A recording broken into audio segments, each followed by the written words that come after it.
Okay, let's start. So, what we're going to be talking about now is the second part of what we started with last week, which was the listing process. Jada, you would probably remember. So, we were talking about like beginning the listing, and this is part two. We're going to do Yes. part three next week. Before we get into that, real quick though, Jada, um, as far as what I just mentioned, that school community, the credit repair thing that you're doing, Mm-hmm. give me the name of it again. Denial to deeds. Denial to deeds. That's excellent. We had a session talking about the use of AI, and I was talking about the CRIT method: context, role, interview, Interview fact. task. And I'm pretty sure that was so. So tell me real quick, like the link of that into what has now developed into a whole school community that you've started. Oh my God. Crazy. Like you said, tell you what has that role done for me or how that prompt has helped me. Yes. Oh, it gave me the whole framework of how to set up the whole school community. It helped me so much because I was trying to put so much information into it. It wasn't clear. Uh-huh. The whole CRIP method showed me exactly. First, it asked me all the things that I wanted out of the mentorship. What was my goals? What was I trying to make this a 12-week, a self-paced thing, or what I was trying to do?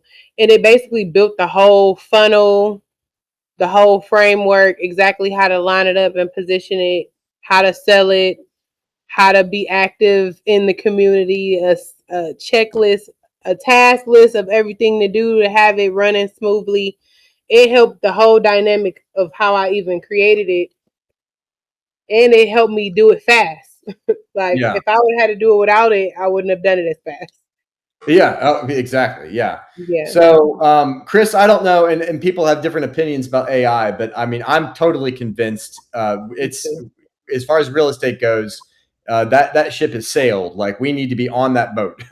Yeah, uh, for sure. to be not just to be competitive, but I mean it is especially this industry. Yeah, there's so much opportunity around real estate. So that's awesome. I mean, so the credit repair that you've started not only is a revenue stream for you unto Yeah. itself, but also a lead stream into real estate because once those people get their credit repaired, they become prospective buyers. And I mean, it's a Yes. brilliant concept that you've got. So again, Exactly. getting into the listing process.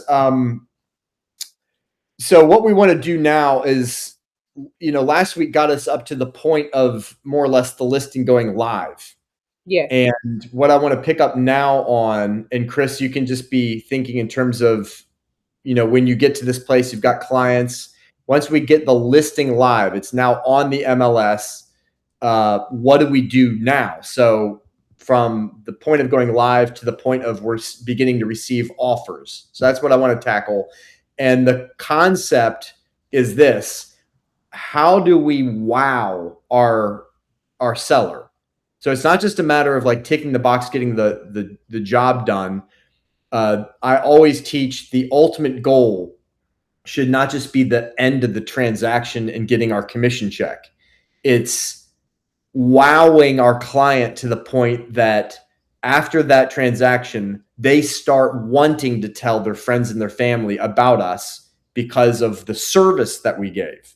Right. And a lot of agents are just, they've got commission breath. They're just Yeah. interested in the quick thing. And so I do just want to throw this in there. And I think all of us can just be reminded of this. The motivation check is to always be giving, as opposed to getting. And as you get into real estate, that thing will present itself constantly because there's so many conflict of interest moments in real estate where you can either do what's best for your client or do what's best for you. Yeah. And so if we could just keep the framework, ultimately what is best for us, if we want to be selfish, is doing what's best for the client. Because if we wow our clients, they're going to start giving us referrals and repeat business. And that's basically passive. It's not passive income, but it eliminates the lead generation. And that's what we want to do. So rather than, I think if we can always be thinking, how can I give my seller what I would want if I were in their shoes, what I would want from my realtor? Always be thinking that way.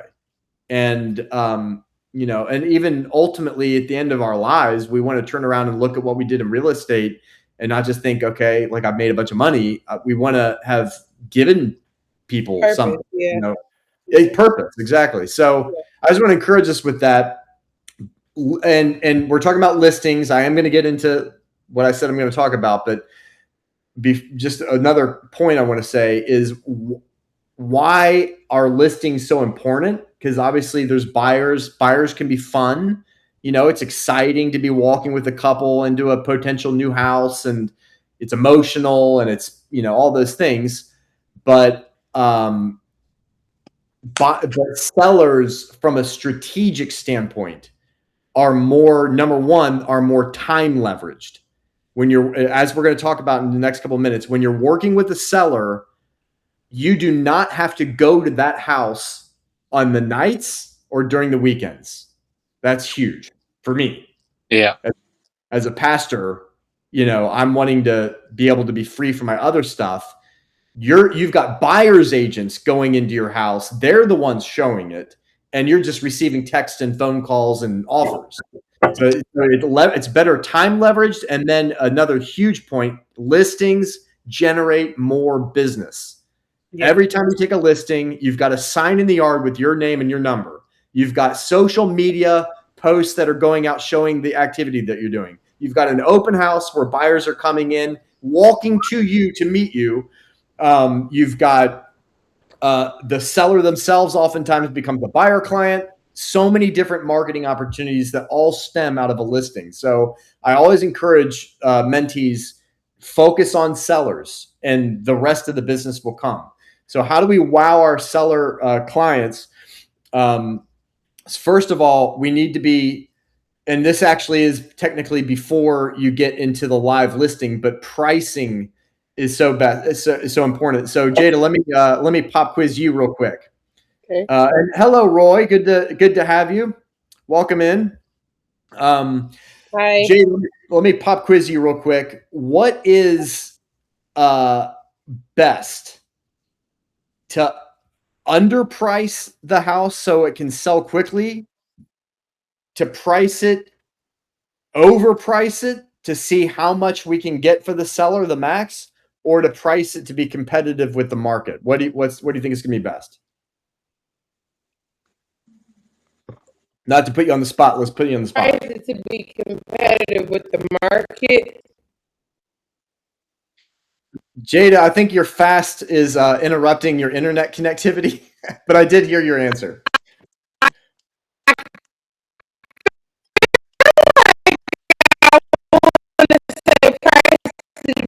Be competitive with the market, but maybe underpriced. Jada, I don't know what it sounds like to the other people on the call, but it's you might as well be a robot. I don't. Yeah, I'm having the same. Okay. I think you're obviously going to need food because like your voice is just. We can't hear you. I think it's where you're at within your building. Your connection's weak. Can you hear me, Paul? There we go. Yep. A little bit. Can you hear me? It's kind of I don't know what happened to the connection, but give me a visual affirmation. Did you say to price it competitive with the market? Competitive, yeah. See, exactly. So I just want to clarify that if we underprice it, we're not doing our sellers any benefit. Obviously, they're leaving money on the table. If we overprice it, this is the issue. Most sellers think we need to overprice it because we want to see how much we can get. That does not serve the seller. And part of our jobs as Can realtors, you hear me now? it's better maybe. Can you hear me now? Okay. I feel like I want to say price it competitive with the market. Exactly. If you price it competitive in the market, and obviously the way that we know if it's competitive in the market is we get good at doing a comparative market analysis, studying the comps, comparable homes. If you price it, so let's say a house, we say it's worth $300,000. So you're wanting to price it right at that $300,000 or maybe slightly above it, depending on the market situation, because the whole thing is you're wanting to get multiple offers. And in some cases, if the market's slow, you're just wanting to get offers. How do you get offers? You get people in the house. How do you get people in the house? You price it where buyers are going to, when they're looking at Zillow, they're going to say, that house looks like a good deal, not that house looks overpriced. So you get people in the house. Ultimately, that's going to be to your seller's advantage. So help them price it realistically. But now, once we get into pricing it, the house is live on the MLS. Then it's into showing management and the cadence of our seller communication. So let's talk about managing the showing. Just a couple points, and you may want to jot this down. The first is just to say we have a partnership with the seller.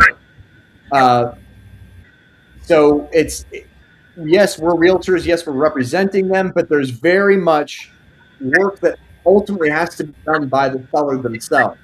And specifically, what I mean is we need to help the seller know to sell this house well.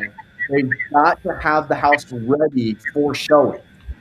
And sometimes you walk into a listing presentation and you're like, these people need to keep their house way cleaner. So just in a gracious way, we need to help teach our sellers. This house needs to be spick and span as best as possible and stay that way while it's on the market.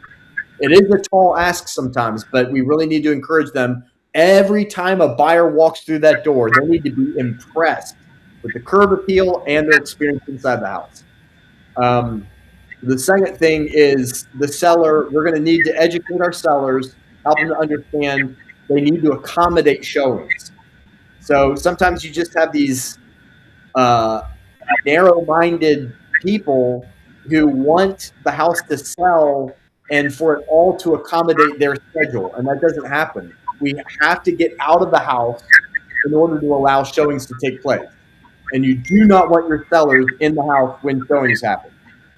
Because what's going to happen is, number one, the buyer feels uncomfortable. They don't feel like they can talk freely. But number two, your seller is going to talk to the buyer's agent, and that is a crime.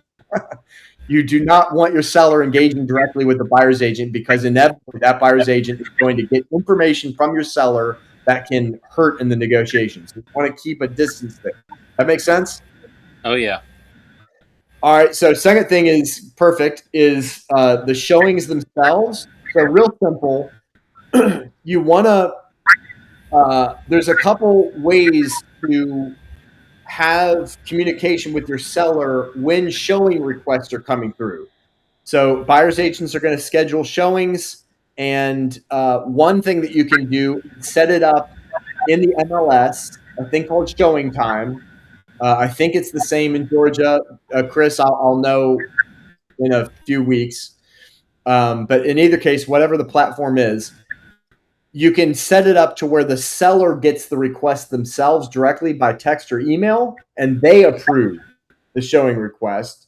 Or you can set it up to where either you or the seller does it, or you can set it up to where you're the one to approve. And I just want to talk through the rationale of some of that. If you set it up to where the seller approves, it's nice because you don't do any work. You don't have to approve. You don't have to check with the seller, but it's risky because the seller sometimes isn't responsive. and sometimes you lose a showing. I like to keep my hands involved a little bit more and to make me the one who approves it. So if the showing request comes in, I will I'll receive the request. I'll contact the seller directly and approve the time. Make sense? Yep. Cool. And then communication cadence. This is huge, guys. As far as once the house is listed, you're getting showings, things are happening.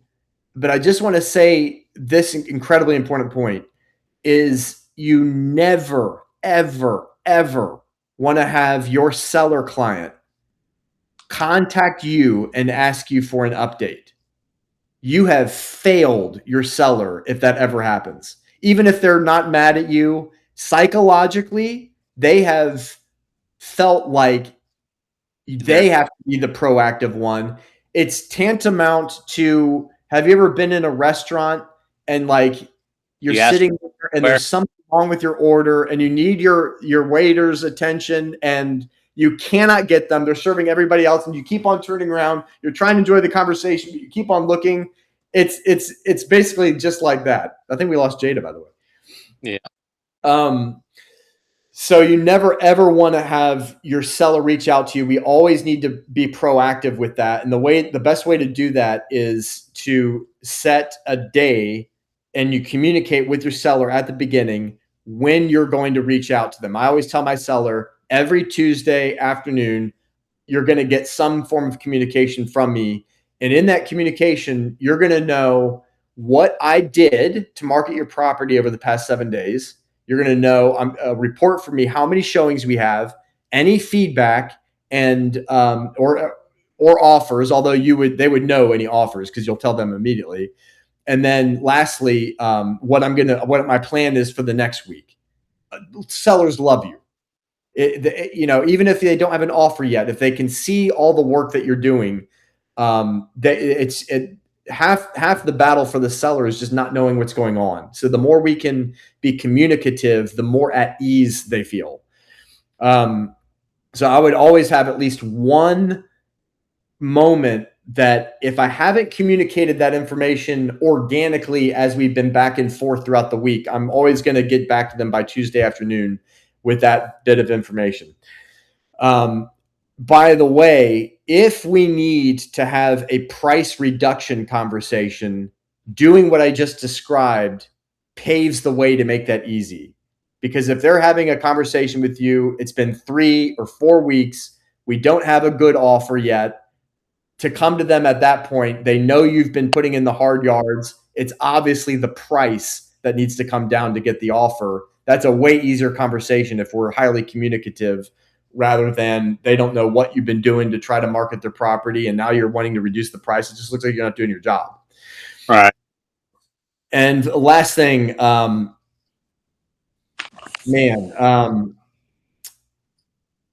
know what? I'll just jump in real quick. Is just interpreting the market response and feedback. But you know what? Without Jada, I think what I'll do is pick up with that part next week. So what we'll tackle next Thursday, begin with, is looking at market information to help us understand for the property that we're trying to sell, what the comparable homes. How many days on market are those homes typically sitting? So when can we expect the home to be under contract by? And how many showings do they average before they come under contract? Both of those pieces of information are powerful to tell to our seller so that we create the expectations.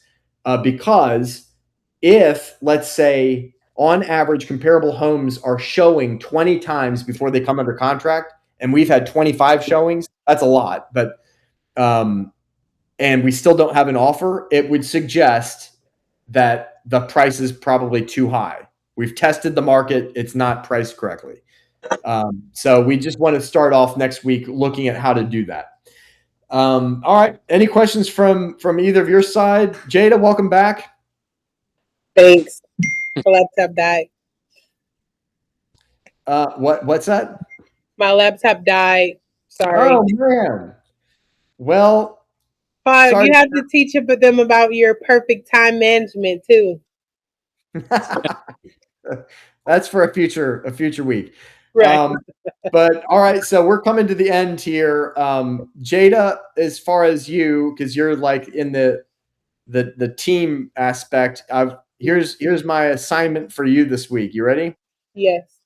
Get a listing. Get a listing. Okay. You've got some appointments. Yes.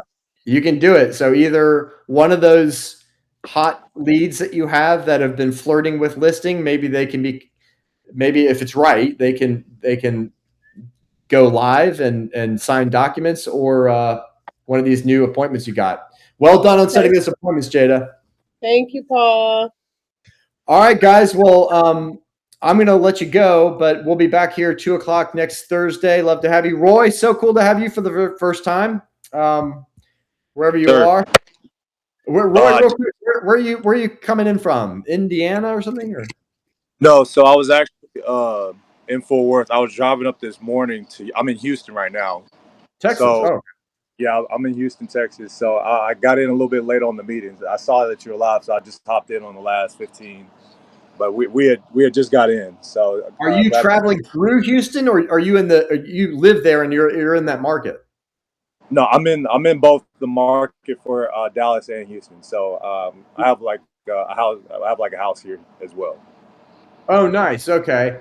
So this is Chris and Jada. Roy is about 3 years into his career. He's shifting over to more like referral only, which is what I've been doing. So like there's a good match there, because that's definitely what we want to cultivate. Right. But also kind of investigating the commercial space, which hats off to you, Roy. I prefer residential. I just like working with people, but I keep finding myself having to deal with commercial deals that fall in my lap. But well, send them to me. Yeah, that's good. Do you have anything that you're working on yet, or are you just kind of starting that process? Just starting the process right now. Just transitioning to doing the referral based thing, and I have my eye on commercial. So I'm trying to figure that out right. Doing it this week and next week. So I'm excited. Excellent. Yeah, that's great, man. Well, good to meet you. Yeah, we look forward to seeing you guys next Thursday. So have a good week. Thank you. You too. Nice meeting everybody. Meeting you as well. Bye-bye. All right. Bye-bye, guys.